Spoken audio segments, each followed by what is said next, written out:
ఆ, ఒకటి మేడం ఇందాక కులాలు మతాలు ఎందుకు వస్తున్నాయని దానికి నేను బెస్ట్ ఎగ్జాంపుల్ ఒకటి చెప్తాను. ఈ రోజు రాజకీయ వ్యవస్థ ఎలా అయిపోయిందంటే ఒక ఓటర్ ఇంటి యొక్క బెడ్రూమ్ లో కూడా వెళ్ళిపోయింది. సో వాళ్ళు ఈ రోజు రాజకీయాలు జరుగుతున్నాయి దేని మీద అంటే కులాల మీద, మతాల మీద, వర్ణాల మీద, వర్గాల మీద, ప్రాంతాల మీద, మనుషుడి యొక్క తినే తిండి మీద, వాళ్ళు బతికే యొక్క జీవన శైలి మీద ఇది రాజకీయాలు మనకు జరుగుతున్నాయి. ఇలాంటి సందర్భాలలో మీకు ఏమవుతుందంటే రాజకీయ కోణం ఎప్పుడు ప్రతి దాంట్లో రాజకీయ కోణమే ఉంటుంది. రాజకీయ కోణం లేని ఇష్యూ అనేది ఈ రోజు లేదు మన సొసైటీలో. ఎందుకు ఇలా అయిపోయిందంటే దీంట్లో మార్పు రావాల్సింది ఎక్కడి నుంచి అంటే మన సొసైటీలో నుంచి ఫస్ట్ వ్యక్తిలోనే రావాలి. వ్యక్తి నుంచి ఏ రోజైతే మార్పు వస్తుందో ఆ రోజు ఆ వ్యక్తి వాళ్ళ కుటుంబం మారుతుంది. కుటుంబం మారినప్పుడు వాళ్ళ బంధువులు మారుతారు. బంధువులు మారితే సమాజం మారుతుంది. సమాజం మారితే దేశం బాగుంటది. అంటే ఇక్కడ ఎందుకు రాజకీయాలు ఇంటర్ఫీరెన్స్ అవుతున్నాయంటే ఒకటి ఈ జానీ మాస్టర్ గతంలో జనసేన పార్టీకి క్యాంపెయినింగ్ చేయడం ఒకటి, ప్లస్ రెండో విషయం ఏంటంటే ఈయనకు అథారిటీ ఎందుకు రాజకీయాలు ఇంటర్వెన్షన్ అవుతున్నాయంటే ఇప్పుడు ఇక్కడ అథారిటీ పొజిషన్ లోకి ఈయన వెళ్ళిపోయాడు. అథారిటీ పొజిషన్ లోకి వెళ్ళిపోయిన తర్వాత ఆ అమ్మాయి కమిటీకి కానీ అదే మన ఫెడరేషన్ కి సంబంధించిన కమిటీకి కానీ లేకపోతే ఇంకా మహిళా సంఘాలకు కానీ ఆ అమ్మాయికి అప్పుడు పవర్ లేనప్పుడు ఒకటి వాళ్ళిద్దరికి మంచిగా ఉన్నంత వరకు ఎవరు వేలు పెట్టినా అది వాళ్ళ వేలు కాలిపోతాయి. కానీ ఇక్కడ ఎప్పుడైతే వాళ్ళిద్దరికి డిస్ప్యూట్ వచ్చిందో డిస్ప్యూట్ వచ్చిన తర్వాత నుంచి అమ్మాయి కావచ్చు జానీ గారు కావచ్చు ఇద్దరు కూడా సమయం పాటించి వాళ్ళు డిస్టర్బెన్స్ లేకుండా డిస్కస్ అయిపోవాలి. కానీ ఇక్కడ ఏమైపోతుందంటే some love and affection establish అయినప్పుడు ఇప్పుడు మేడం అంటున్నారు తప్పు లేదు జానీ గార్డెన్ అన్న. ఎస్ డెఫినెట్లీ ఇప్పుడు వాళ్ళిద్దరికి ఇష్టం ఉండి కొద్ది రోజు జర్నీ నచ్చుంటుంది. కానీ ఆ జర్నీ నచ్చినప్పుడు సైకలాజికల్ గా కూడా మనం ఇక్కడ ఆలోచించాలి. ఒక వ్యక్తి గాని ఒక అమ్మాయి గాని ఎక్కువగా ప్రేమ పెంచుకున్నప్పుడు ఒక వ్యక్తి మీద వాళ్ళు సొంతం అని అనుకున్నప్పుడు అథారిటీ పొజిషన్ లోకి వెళ్ళిపోతారు. అథారిటీ పొజిషన్ లోకి ఎప్పుడైతే వెళ్ళిపోతారో వాళ్ళ నుంచి ఒక వ్యక్తి దూరం అవుతున్నారనో కానీ లేకపోతే సరిగ్గా మాట్లాడకపోవడం కావచ్చు లేకపోతే వాళ్ళని పట్టించుకోవడం కావచ్చు ఇలాంటి జరిగిన సందర్భాల్లో వాళ్ళు ఏం చేస్తారంటే వాళ్ళ యొక్క శృభని కోల్పోయి వాళ్ళు ప్రెజరైజ్ చేయడం మొదలు పెడతారు.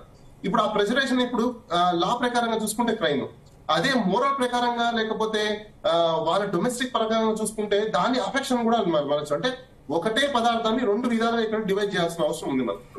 ఇప్పుడు జానీ గారు ఆ పొజిషన్ లోకి వెళ్ళిపోయారు కాబట్టి ఆయన ప్రెజర్ చేయడం కావచ్చు లేకపోతే ఆ అమ్మాయి మీద అథారిటీ చూపించడం కావచ్చు.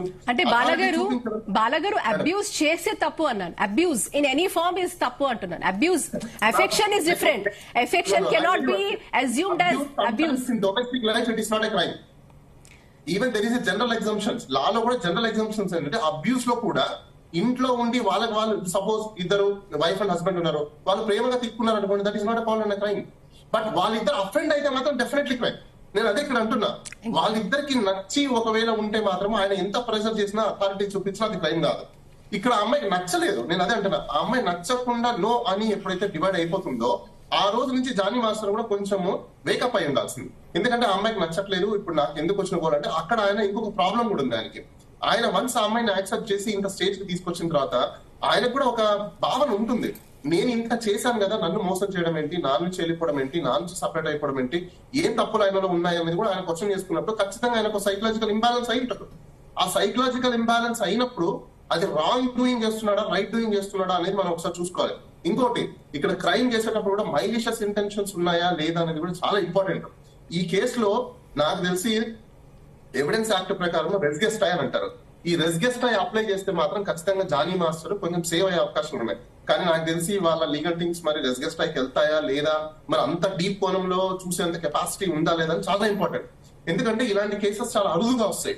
ఇందులో ఎవిడెన్స్ అనేది సర్కమ్స్టాన్సెస్ ఎవిడెన్స్ ఉంటాయి తప్ప డైరెక్ట్ గా మీకు ఎవిడెన్స్ దొరకదు.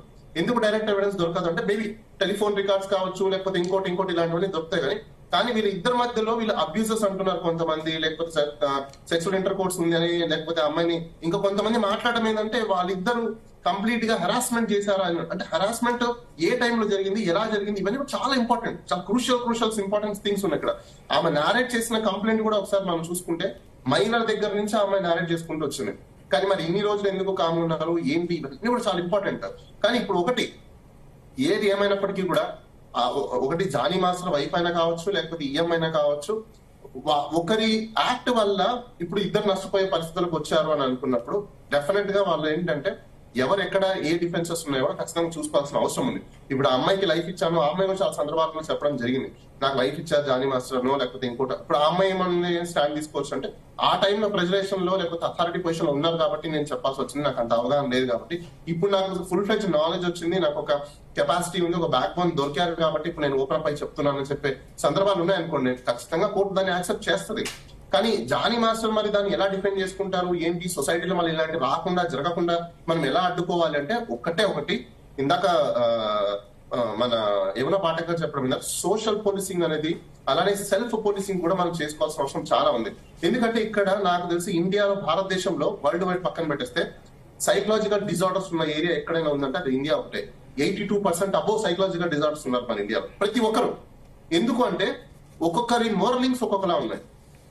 హ్యూమన్ మోరలింగ్స్ వెళ్ళిపోయాయి, డొమెస్టిక్ మోరలింగ్స్ లేవు, అలానే ఫ్యామిలీ మోరలింగ్స్ లేవు. ప్రతి చోట కూడా మీరు ఒకసారి అబ్జర్వ్ చేసుకుంటే కోర్టులో నెంబర్ ఆఫ్ సివిల్ కేసెస్ ఎందుకు పెండింగ్ ఉన్నాయంటే బికాస్ ఆఫ్ రీజన్ ఫ్యామిలీలో ఉన్న డిస్ప్యూట్స్. 90% సివిల్ డిస్ప్యూట్స్ ఉన్న కేసెస్ ఎన్ని పెండింగ్స్ ఉన్నాయి, రీజన్ ఏంటంటే ఇంట్లో ఉన్న డిస్ప్యూట్స్ వల్లనే. దాంట్లో మ్యారిటల్ కేసెస్ అనుకోవచ్చు, లేకపోతే ప్రాపర్టీ డిస్ప్యూట్ అనుకోవచ్చు, లేకపోతే ప్రాపర్టీస్ లో షేర్ డిస్ప్యూట్స్ అనుకోవచ్చు, ఇలా రకరకాలు ఉన్నాయి. కానీ ప్రైవేట్ కేసెస్ ఉన్న పర్సెంటేజ్ చూసుకుంటే చాలా తక్కువ, 20% కంటే తక్కువ ఉండదు. ఎందుకు మనం ఇలాంటి పరిస్థితులకు వచ్చినామంటే పిల్లల దగ్గర నుంచే. మనం మీకు చిన్న ఎగ్జాంపుల్ చెప్తాను. మన ఇండియాలో పిల్లోడు పుట్టిన తర్వాత, పాప పుట్టిన తర్వాత ఒక 2 years 3 years వచ్చిన తర్వాత వాళ్ళు ఏదైనా ఒక ఆనియన్ కోస్తున్నా గానీ లేకపోతే పచ్చిమిర్చి కోస్తున్నా గానీ మన ఇంట్లో పెద్దవాళ్ళు ఇమీడియట్లీ అమ్మమ్మ ఎక్కడ చేయి కోసుకుంటారు అని చెప్పేసి పరిగెత్తుకుంటూ పోయి ఇచ్చేస్తారు. అదే మీరు ఫారెన్ లో తీసుకున్నారు అనుకోండి, వాళ్ళని చేయనిస్తారు, ట్రైన్ చేస్తారు, నేర్చుకోమంటారు. ఇండియాలో ఫారెన్ లో ఉన్న డిఫరెన్షియేట్స్ ఏంటంటే బేసిక్ గా ఇక్కడ ఏది కూడా నేర్చుకునేవారు, వాళ్ళు చెప్పిందే వేదము, ఈ వేదాలు ఏది చెప్పిందో అదే రైట్ అని అనుకుంటారు తప్ప వేదాలు అప్పట్లో వరకు మాత్రమే కరెక్ట్. కానీ ఇప్పుడు సొసైటీ అండ్ సర్కమ్స్టాన్సెస్ మారుతున్నప్పుడు ఆ వేదాన్ని ఏ విధంగా అప్లై చేసుకోవాలి, ధర్మాన్ని ఏ విధంగా అప్లై చేసుకోవాలి, మన కల్చర్ ఏ విధంగా అప్లై చేసుకోవాలనే మోరలింగ్స్ మనం మర్చిపోయాం కాబట్టి ఈరోజు సొసైటీ ఈ విధంగా ఉంటుంది.